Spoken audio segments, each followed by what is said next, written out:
இந்தியாவின் ஆக்ராவில் கடந்த வாரம் இடைவிடாமல் பெய்த கனமழையால் உலக அதிசயங்களில் ஒன்றான தாஜ்மஹால் கட்டிடத்தில் பல விரிசல்கள் விழுந்துள்ளன.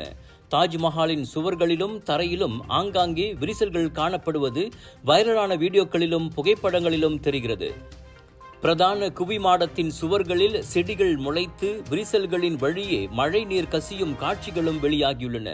இந்நிலையில் இவ்விவகாரம் குறித்து கருத்துரைத்த தொல்பொருள் ஆய்வாளர் ஒருவர் தாஜ்மஹாலின் பிரதான குவிமாடம் பாதுகாப்பாக இருப்பதாகவும் சேதம் எதுவும் இல்லை என்றும் கூறினார்.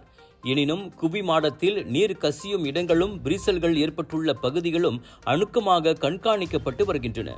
அடைமழை நின்றவுடன் உரிய சீரமைப்பு பணிகள் மேற்கொள்ளப்படும் என்றார் அவர்.